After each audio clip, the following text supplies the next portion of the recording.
Miss Quintiana's here again. I hope y'all all had a great weekend and are looking forward to a really good week with a lot of learning involved. There are going to be 3 main focuses that we have this week for reading. We're going to work on the skill of making connections. For writing, we're going to work on the skill of narrative writing. And for math, there's a combination of data filled with measuring data and filled with graphing data as well in our module that we're working on. So to get started, we're going to take a look at our reading skill. This week, we're going to work on making connections. Good readers make connections by using what they know to help them understand a text. A strong connection brings the reader back to the text and doesn't take them away from the text. And there's 3 types of connections that we can make.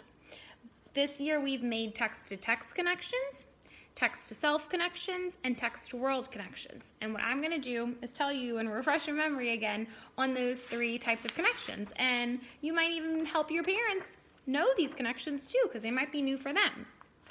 A text-to-text connection is when we read something and then it reminds us about another book that we read. A text-to-self connection is when we read something and it reminds us of a time that we did something like the main character. And text-to-world connection is when we read something and it reminds us of something that happened in the world.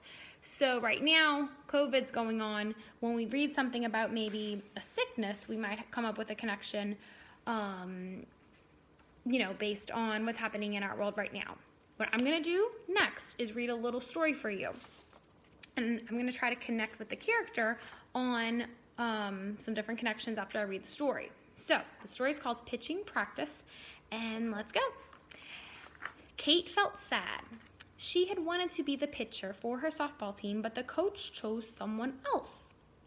Kate asked her coach what she could do to get better. He gave her some tips and told her to practice every day. Kate practiced pitching with her sister, and they practiced each day before dinner. A few weeks later, the girl who was chosen to be the pitcher got sick. The coach knew Kate had been practicing. He decided to give her a chance. Kate pitched well and helped her team win. So what I'm going to do for you now is make a connection on this story, and I hope you can think about a connection that you can make on that same story. Okay? For my text-to-text connection, I'm going to think about the story A Chair for My Mother that we read in the beginning of the year. They wanted to come up with a chair, and they worked so hard at it was at the restaurant that the mama worked at, and the daughter even helped the mama, and they worked hard, they saved, and they didn't give up, and they eventually got the chair that they wanted, just like Kate. It's similar to Kate because she practiced and she didn't give up, and eventually she was able to play for the team. Now, a text-to-self connection is when it reminds us of something that the character did that happened in our life. And this reminds me of a time that there was a relay team that I was part of, and one of the members of the team did get sick, so they needed a girl to fill in to do the race, and I was the lucky one that was chosen because I've been working hard and running and working, very well to help our team. So that is a connection, kind of like Kate, that I can make. She was doing it for her softball team, and I was doing it for my relay team. Then, when we think about this last connection, text to world, this kind of reminds me of maybe the doctors that are working really hard right now. They are working hard to get everyone safe and healthy so we can get everything back to normal. And if the head doctor gets sick, well, then the doctor number 2 is going to go ahead and work and help all these people that need help. So that's kind of the connection I can make with the world for this story. So all this week, as you're reading stories, try to make connections. Try to make connections to the text and other texts that you've read, to yourself and maybe something that has happened to you just like the main character, or to the world, so something that might be happening in the world right now based on something that you just read. So parents, please help your children make connections as you read things together or read things separately. Okay? So now it brings me to our second focus this week, which is narrative writing. And Miss Alambro, I believe, has some wonderful videos set for narrative writing. And we at Pontchartrain are trying to practice doing our narrative writing with 4 important things: dialogue, action, feelings, and thoughts. So as you write, you want your character to have dialogue, don't forget to use quotation marks, action, so they need to do something, feelings, and they can say like, the main character felt blank. For example, Kate felt sad when she didn't make the team first, and then she felt happy when she could help them win. And then thoughts, what are they thinking about?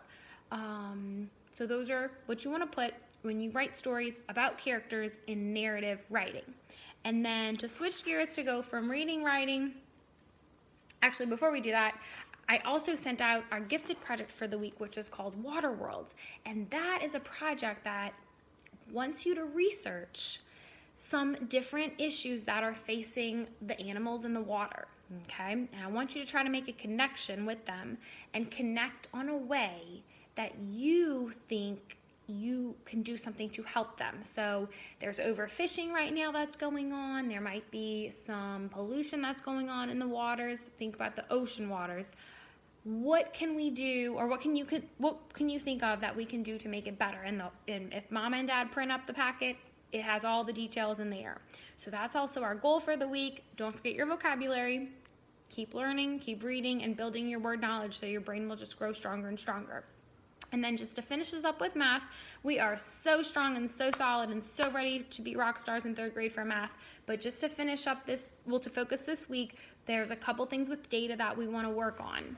And money is one of those skills. This is the paper that is a bigger version of what should be in your blue folder still, but it has what a penny looks like, a nickel, a dime, and a quarter, and we must know their value: 1 cent, 5 cents, 10 cents, 25 cents.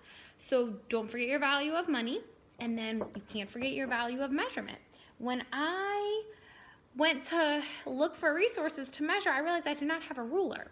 But I looked in my closet, and this is a measuring tool that will help people when they sew things. And it has inches here. Parents, we remember that an inch is about a thumb space, and it has centimeters on the back, and centimeters are about your pinky. So this can help when I'm measuring like things like for dresses and things, because it's flexible. Now, if I were measuring something like a table to see if it would fit in my dining room, I might use the meter stick. And the meter stick we learned is about the length of the doorway in our classroom. And again, it has inches here, about your thumb, and centimeters here, about your pinky.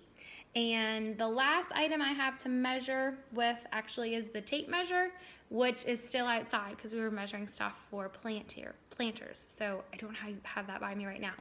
But you can measure with all kinds of other things. You can measure with bobby pins. You can measure with the safety pins that we used earlier this year, and the paper clips that we used earlier this year also. And then to just finish off, there is a graphing activity that I sent y'all last week, and you might be doing more graphs this week, but graphs are basically things to show the data that we collect. So this is just an example of some data here.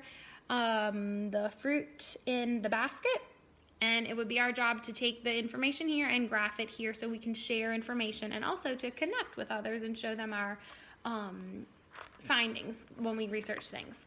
So that is our goal for math. We're moving really fast in math because we've worked so hard all year. So I have all my confidence that Module 7 this week is going to be very easy for y'all.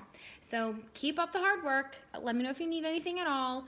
There are some defer IEP papers that I'm still waiting on from a couple parents. So if you were asked to send one of those, please send those back in. But also please send the work that you're doing. I would love to see completed papers. If you have a question about one, just let me know.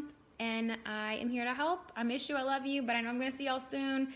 And yeah, I love you very much. Mwah. So have a good week. Let me know if you need anything. Bye.